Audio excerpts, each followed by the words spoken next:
The F-150 Ecoboost engine. It's built to give the F-150 more towing power than any other half-ton. It's built to give it more torque than any competitive half-ton.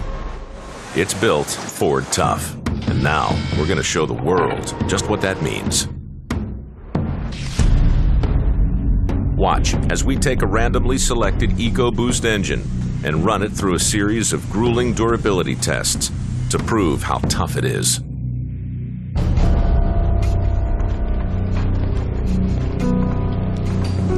In medieval times, they had machines like the rack and the Iron Maiden.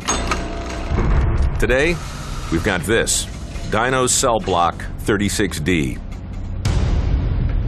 Here, engineers accelerate wear, replicating 10 years of hard use in 300 hours. And we learn about how our customers use our products. And then we take those and we crank them to the extremes. So we go to the extremes of the temperatures, we go to the extremes of the loads and the speeds that we see. It won't take us 10 years, 150,000 miles. We can do it over the course of weeks or months. This dynamometer will simulate towing over 11,000 pounds up a grade steeper than Pikes Peak. The engine fatigue test runs the engine for over an hour at full throttle. And then there's thermal shock testing. It deep freezes the engine to minus 20 degrees, then shocks it to 230 degrees. You're putting a tremendous amount of heat into an engine block that's already very cold. It starts to expand in very bizarre ways. Stresses start to develop in the cylinder block. That's like going from the Arctic to Death Valley in 15 minutes. And they do it over and over and over. Constantly. There's no way that a customer could replicate the same things that we're doing. There's just no road in the world that they could drive on. There's no way they could get from the temperature extremes as fast as we're doing it. It's just not possible. The different tests cycle one after the other, hour after hour, day after day, for weeks.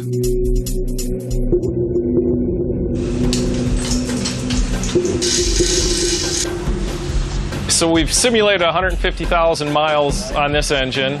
After we're done here, typically what we would do is tear down the engine, inspect it, make sure everything performed. But in this case, we're going to take it and ship it to Kansas City assembly plant, where it's going to go down the line just like all the other engines, get installed in the truck.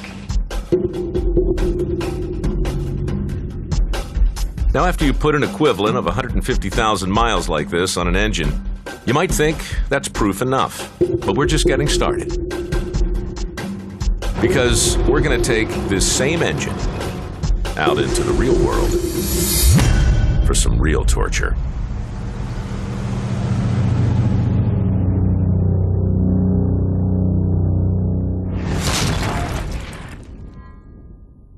Ecoboost engine 448AA, pulled from the Cleveland production line, stressed to the max for an equivalent of 150,000 miles, then sent to Kansas City to get installed in the F-150. Now, we've driven the same engine another 1,900 miles over the Rocky Mountains to the forest of the Pacific Northwest.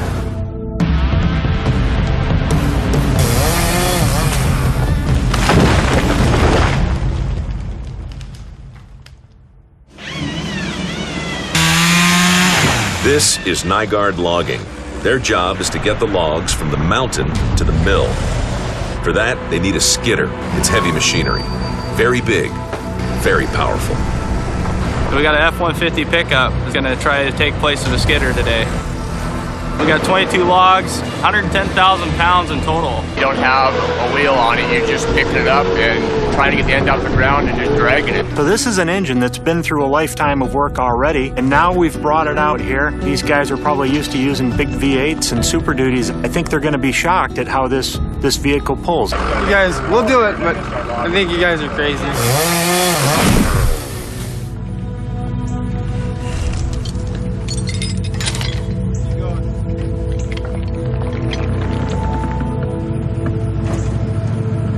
Action, Mike.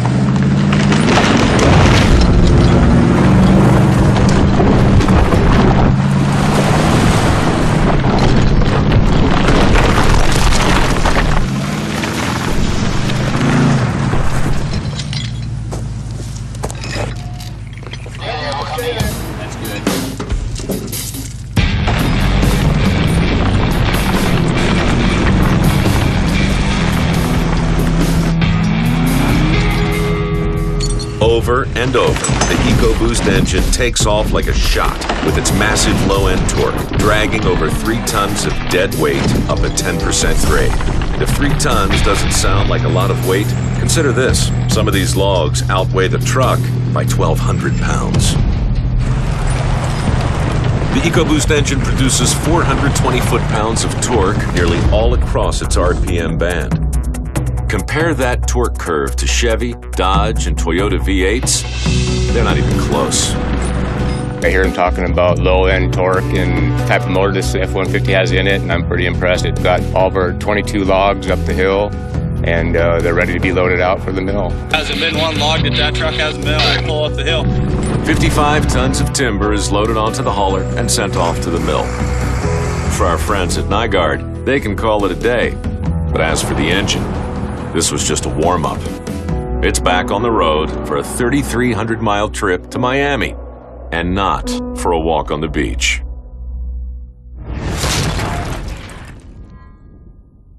Ecoboost engine 448AA, 150,000 miles of dyno stress, then driven 1,900 miles to haul 55 tons of timber. Now it's traveled another 3,300 miles for this.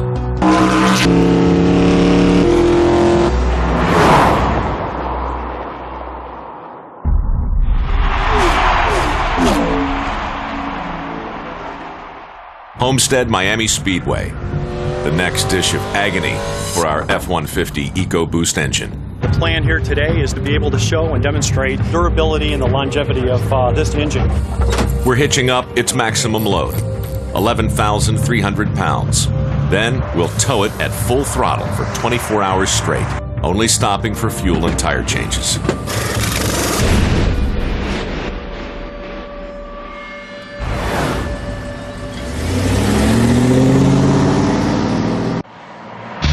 The F-150 reaches speeds approaching 100 miles an hour, revving up to the red line hours on end, cranking up oil and coolant temperatures beyond what you'd normally get in the real world. At least, not without a Florida State Trooper on your tail.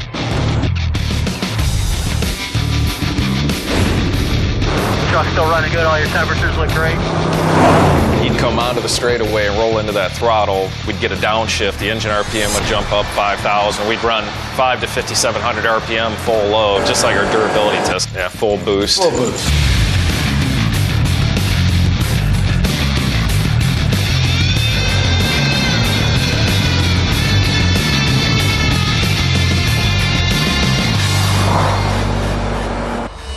Turbos glow cherry red, exceeding 200,000 RPM for hours at a time without a break. It's like running a 100-yard dash for an entire marathon. When you come in, we'll get a tire check and check the wear.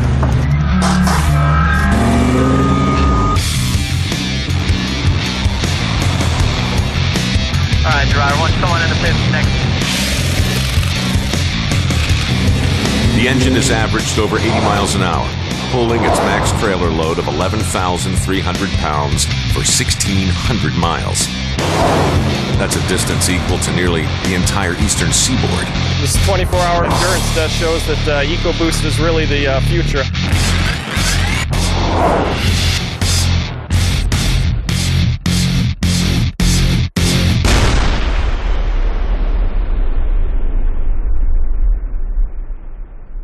Now it'll drive another 2,500 miles to the Arizona desert for a grueling uphill race against Ram and Silverado V8s.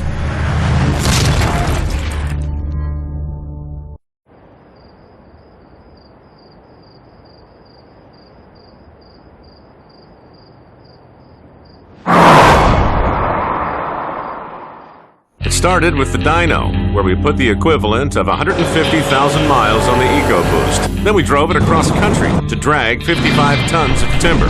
Then it was down to Florida, 11,300 pounds attached to the back of the F-150 at high speed for 24 hours.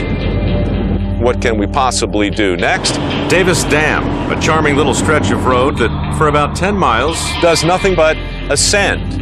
at a 6% grade. How is the durability going to be proven here on Highway 68? This is a torque sprint. We're going to do a wide open throttle, taking a look at who gets to 60 miles an hour fastest, and then who gets to the top of the hill the fastest, pulling a 9,000-pound trailer. This whole thing just seems patently unfair. I mean, this is a 3.5-liter engine, the Ecoboost is, and it's going head-to-head with a 5.7 and a 5.3-liter. You're basically just flooring it full out.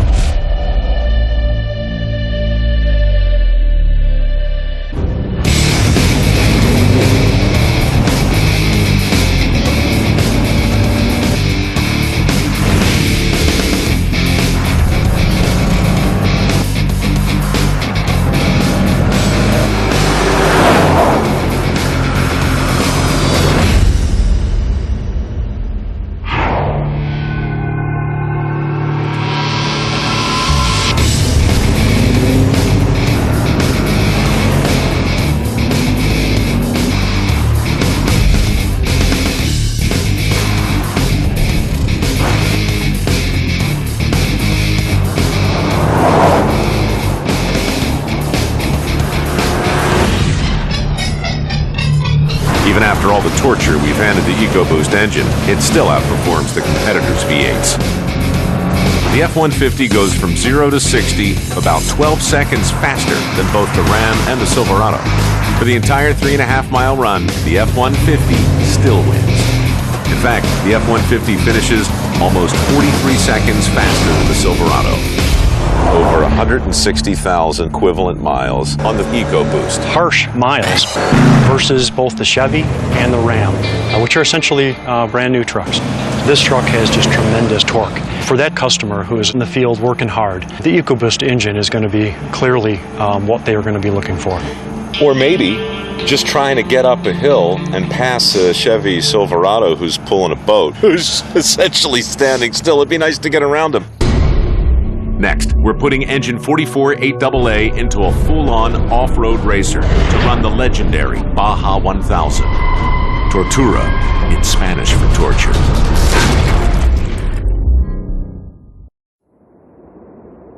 This is Mexico's Baja Peninsula. From up here, it may look like paradise. But down here, where they run the Baja 1000, it's possibly the most treacherous place on Earth. 1,062 miles of engine-choking sand, scorching heat, and jumps. It'll shake apart just about anything. Just finishing the Baja 1000 requires a high-performance engine in perfect running condition. We put engine 44-8AA, with the equivalent of 163,000 brutal miles on it, into Mike McCarthy's customized off-roader. We're going to put another 1,072 hard miles on it. The hardest miles. The starting line, Ensenada.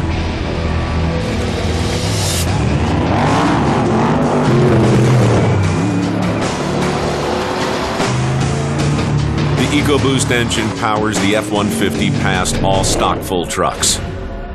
Before long, it passes 7 other vehicles at speeds up to 100 miles an hour.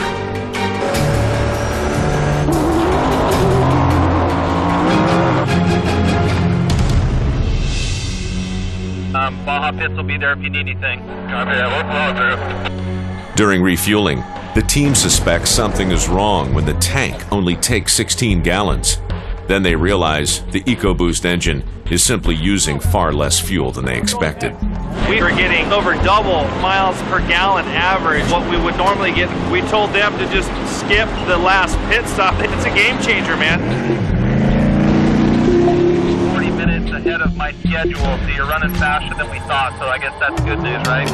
McCarthy and the Ecoboost engine have driven through the night and are halfway there. The truck climbs from 100-degree desert heat into the freezing mountains. The abrupt temperature and oxygen changes don't faze the Ecoboost engine.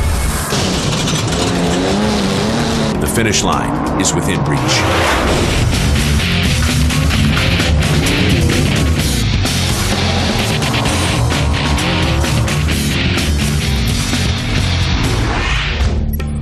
Ecoboost engine 448AA roars into La Paz and across the finish line.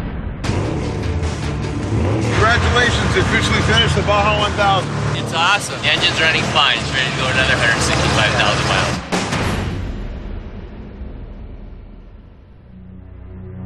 It's overcome 38 hours and 20 minutes of merciless torture. To put that in perspective, of all the vehicles that started the race, a third failed to finish. The Baja 1000 caps the F150 Ecoboost torture test. 5 challenges that subjected this engine to stresses no owner possibly could. Proof that Ecoboost has what it takes and what every truck owner wants. Next, we're bringing Ecoboost engine 448AA home to get an inside look at how it's held up. Ecoboost engine 448AA has come home. After 165,000 miles of severe abuse, engineers at Ford will examine this engine part by part to see just how well it held up.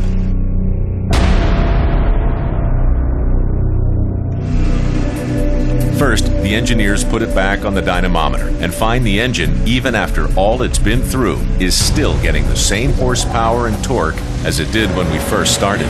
It makes torque of 420 foot-pounds at 2,500 RPM and peak power of 365 horsepower at 5,000 RPM, working as good as a brand new engine.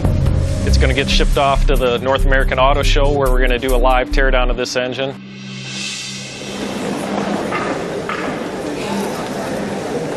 Good morning, everybody. What we're going to do today is a first for us at an auto show. We're going to tear this engine down real time and live in front of you all. 24 hours of NASCAR was stressing all the base engine parts. The turbochargers were spinning up and down. One of the reasons we know this thing is still functioning well, and I know there are a lot of questions about whether these turbos would really live, is, like we said before, we brought this back in the dynamometer lab, and we were able to generate the same foot-pounds and horsepower, which, if this thing wasn't working right, wouldn't have happened. Hauling the logs was really about the low-speed torque, really stressed the bottom end of the engine, the crankshaft, the bearings, and the pistons. So crank end play then is just a measure of sort of the actual thrust between the engine and the transmission. So there's a couple of thrust bearings that hold the crank in place. What they're going to measure here is how much wear we have on those thrust bearings. 0.12. It's still within our new build specification. And another good indication that this engine has a lot of life left in it. Baja 1000, that's just extreme torture. You're running the high cylinder pressure, high oil temps, high coolant temps. On top of that, that engine's getting shaken all over the place in a very, very nasty environment. We needed a robust piston to be able to handle all that. We have moly coat to reduce friction, and that's one of the first things we'd take a look at on a piston like this, is what the wear pattern looks like and how much is gone. And if you can see this, there's really not much of the moly coat gone. We'll go ahead and take the rings and make sure that they spin freely. If rings get stuck, you're going to wind up with low compression, low performance, fuel economy suffers, as well as oil consumption would go up. This piston looks great. Last thing that we're going to have a look at is condition of the cylinder bores. We'll measure the bore and actually measure the wear. But when you go ahead and look through this bore, all the crosshatch is there. The crosshatch is critical for oil consumption. You want some oil on the cylinders to lubricate the rings going up and down in the piston, but you want to be able to control it. And really looking at this thing, it looks great, and you guys will be able to come up here and take a look yourselves. So that's the teardown. Feel free to come up, take pictures, and just ask any questions you have. So thank you very much for participating, and thanks for being part of it.